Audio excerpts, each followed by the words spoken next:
Hi all, I would like to show you a bit of a puzzle book at Chessbold, Bobby Fischer Sacrifices and Strong Finishes.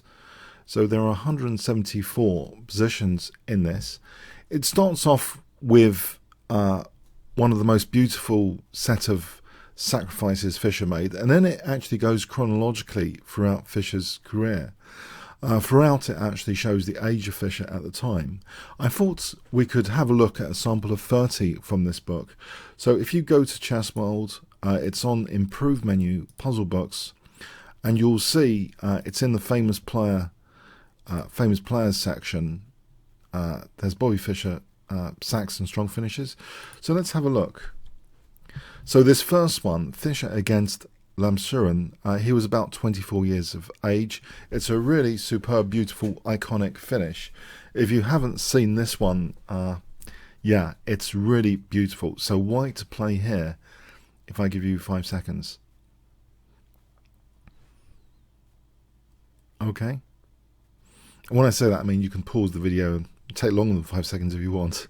So here, Fischer played a beautiful queen sacrifice. And now h takes g is a double check. And here that fianchetto bishop centralizes with this killer check and mate. So a wonderful finish there. Just in time because there was an emergency situation on the queen side. So Fischer had kind of factored that in, perhaps.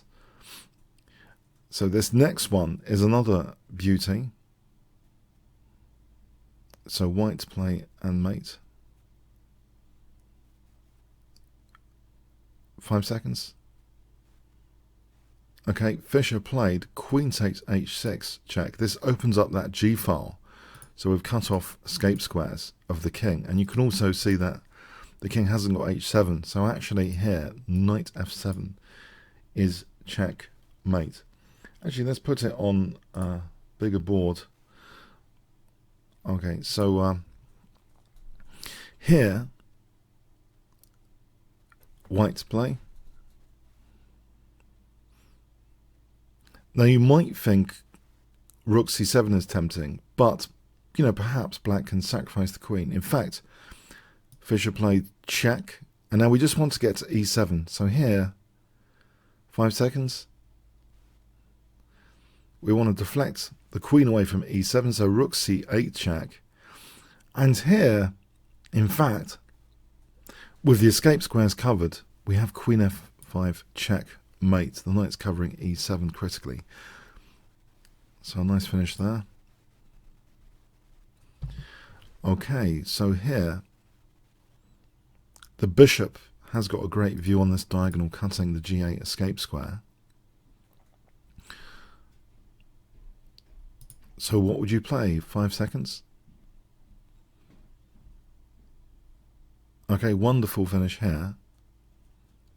Rook d8 check, deflecting the queen away from c3. And now queen takes c3 check, and it's going to be mate. Checkmate. Nice finish there. And that was h14, 1957. Nice little finish in 1957. So here, this was from a Blitz game, I believe, against Ruben Fine, I suspect. 5 seconds. We've covered this game on the channel, actually, as well, if you want to check that out.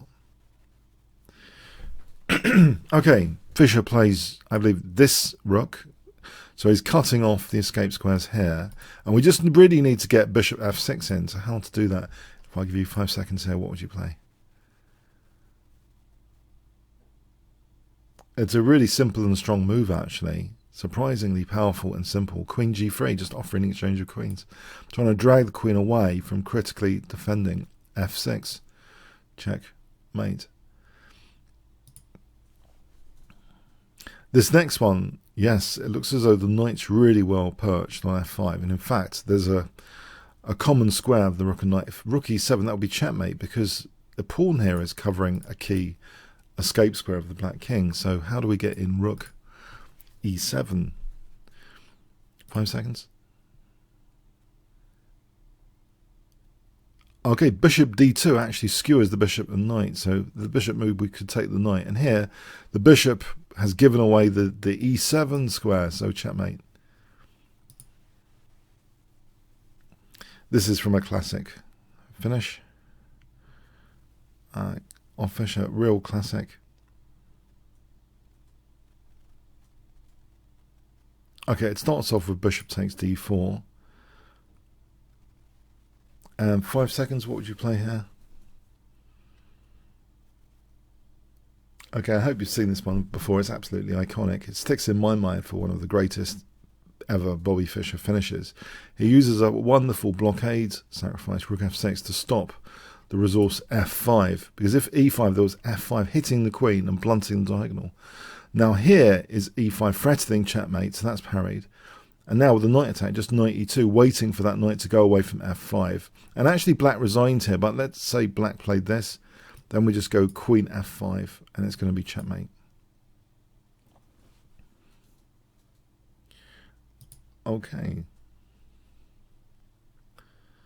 So this is from the 1992 match. Fischer around 49 years old. 1992.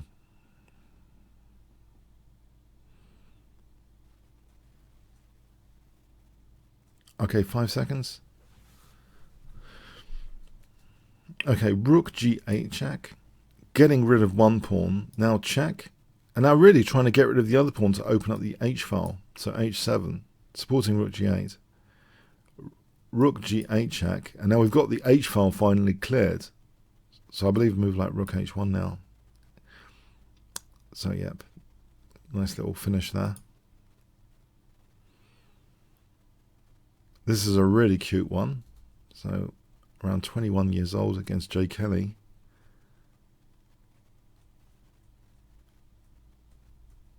Very forcing.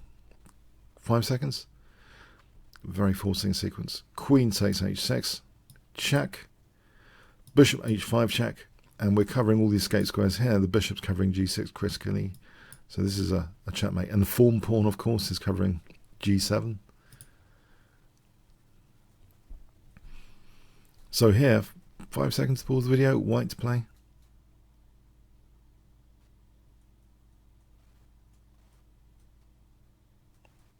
Okay, we want to play bishop d5, but actually we can do that with queen e8. Distracting the rook, deflecting the rook away from d5, bishop d5. And this will be winning, even if white ends up the exchange up, even if black plays rook e6.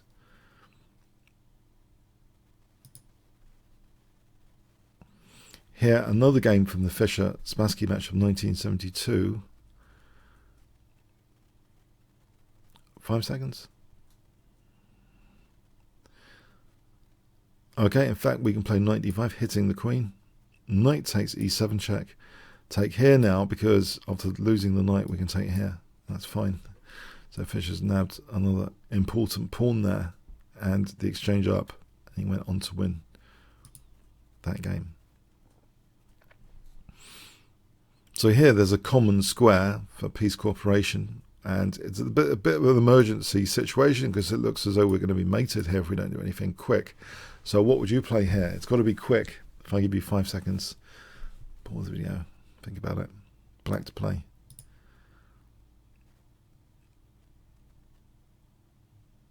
Okay, the common square for cooperation is rook c4, and the quickest is to take with the queen here.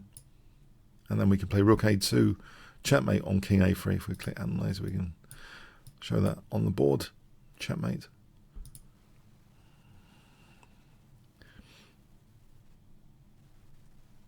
So here we can aim to queen the pawn and just take here.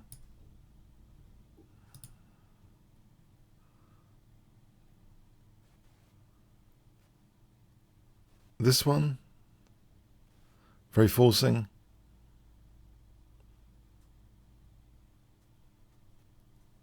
Queen takes g2 check, and rook takes e1 is checkmate because of that nasty pin. Now it looks as though this is a nasty pin that Fischer's gotten into. If he could only keep material, he'd be material up here. So how can Fischer keep material? If I give you 5 seconds here to pause the video. A shocker for Shockron.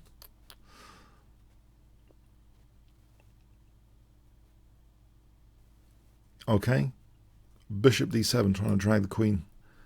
There, now we got rook takes g6 check to win the queen.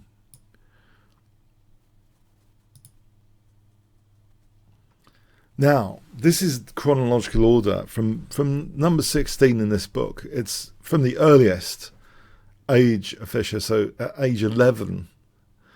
So offhand game 1954, around age 11. We can see the evolution of Fischer's tactical skills. Okay, so here knight takes g6 check, wins that queen. Now in this one, bishop takes f7 was played against Fischer, offhand game. So still Fischer a total toddler here, but is able to see something clever. Okay, he actually takes, brave enough to take, because here queen takes g5, because he realizes he's hitting the queen after. So it's not working for white. Now this one, yep. Nice little fork in this one. Check, win the queen. I should give you a few more seconds, sorry. Okay. Here, so our knight's attacked. Do we want to move it? If so, where? Or do we want to do something else? 5 seconds. I might be tricking you there. It's actually a simple knight move to start off with. But it's what this next move gave up control of, which is interesting. It gave up control of something which you can now pounce on with. So it's actually more relevant to think about here, this position.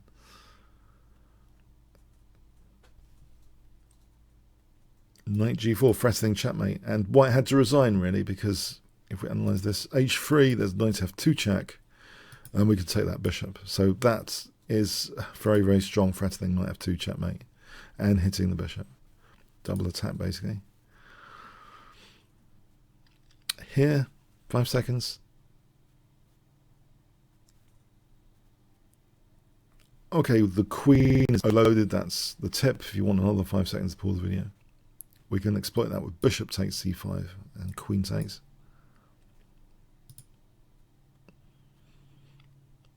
Canadian Open 1956. This is cute. 5 seconds.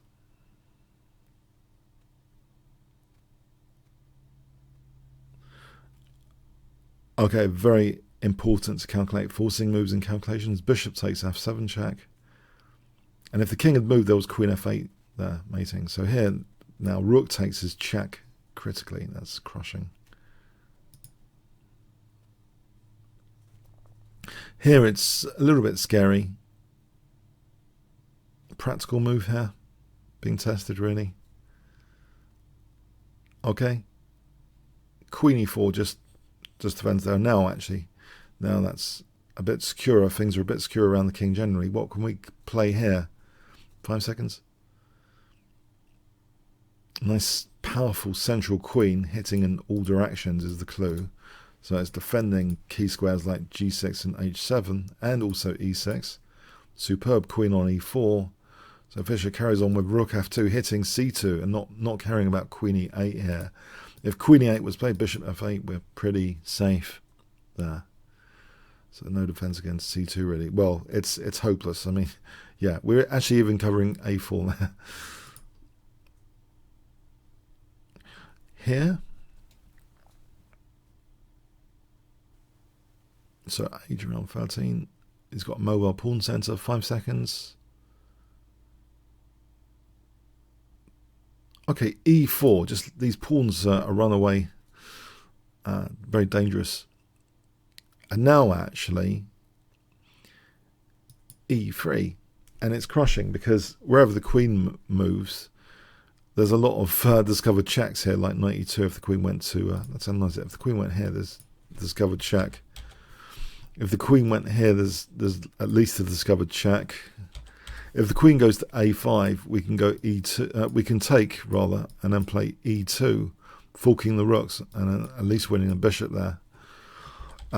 And also, let's have a look at a little variation. By the way, if bishop takes, then here this neglects e3, so we can pounce into e3, and then we would make like this, for example. So pretty crushing. So here, h14. It looks as though the knight's pinned, or is it?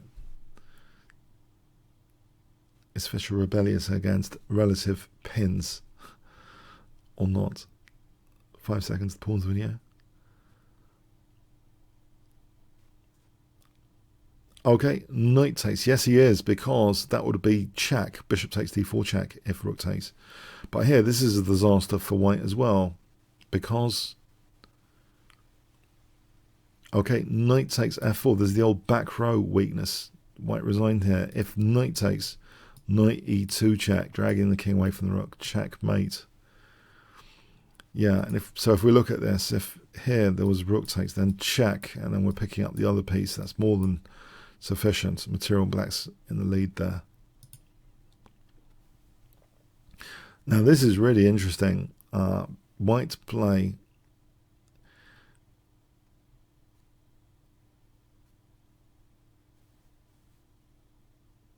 so what would you play here? Okay, knight d5 hits f6, and black was cautious here to play king g7, it seems.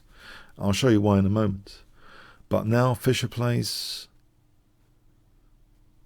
g4, nudging the knight, and black had to resign. Now the interesting thing here as well, by the way, if bishop e7 we could play, if I give you 5 seconds, sub-puzzle variation. We can play queen takes f5 here, because of knight takes picking up a load of material. Same with bishop g7. We can play queen takes f5 and pick up material. So yeah, really powerful. And also, curiously, there's even the possibility actually of knight takes c7, but maybe this isn't so amazing, you know, with the idea of queen takes a8. And here we can even play this and simplify, but yeah, this is another winning sort of variation, and might be the exchange up there. So here, Fischer playing with the black pieces, 1957.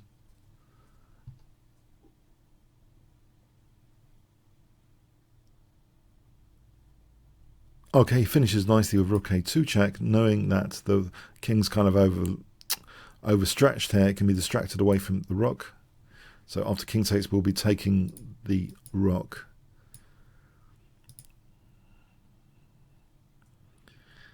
Here, nice coordination and use of a pin. If I give you 5 seconds, Fischer uses the pinned pawn with knight e6 check, and then doubles the rooks on the 7th with a mating net to follow, mating to follow.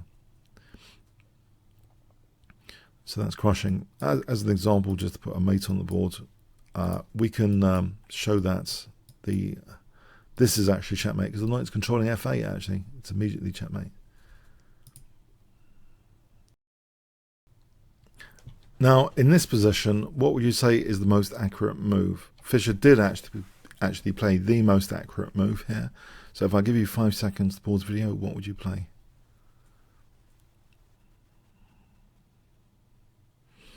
Okay, Fischer actually played the immediate d6, not rook d1. We'll check that out in a moment. Now here, the king wants to blockade the pawn. Come and blockade the pawn. So white to play here. Okay, knight f6. Now the rook's trying to shift the knight, but we can play now.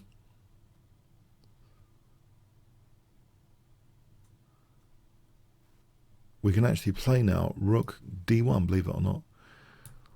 Because after takes, we can play d7, and there's nothing stopping the pawn. Now, if you fought rook d1, this is also strong but it does allow the blockade, so it's not as strong. We're still, technically in a winning position after d6, but the tragic thing is the king's blockading here. What we can do is use the check to just win the h7 pawn. It's still technically a great position for white, but Fischer played the most incisive move, d6, not really allowing this pawn to be stopped in this particular position. It's really cool. If rook d5, by the way, knight f6 check. That's okay. Okay, this position, black to play. Fischer secures control of the escape squares with this move before delivering a checkmate, rook f1 checkmate. And the last one I'd like to show you, and I hope you do visit this puzzle book at Chessbold, so it's on the improved menu puzzle books to carry on throughout his career. This position towards the end of the game, in fact we have a recapture here, it's not so much of a puzzle, it's just showing the finish of the game really. And black to play here had a very strong move. So Nimzovich, a fan of rooks on the 7th, rook c2 is actually crushing here, well, double attack. It's a crushing position.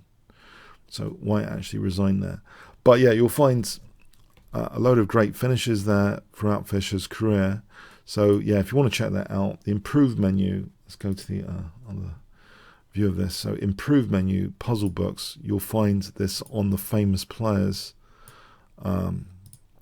category. So these two, actually there is also Magnus Carlsen to be put into this category. I'll do that shortly. But yeah, have a lot of fun with that, and it also shows you the last visited, so to help you work through systematically, you can do a little bit each day there. Okay, hope you enjoyed that. Thanks very much.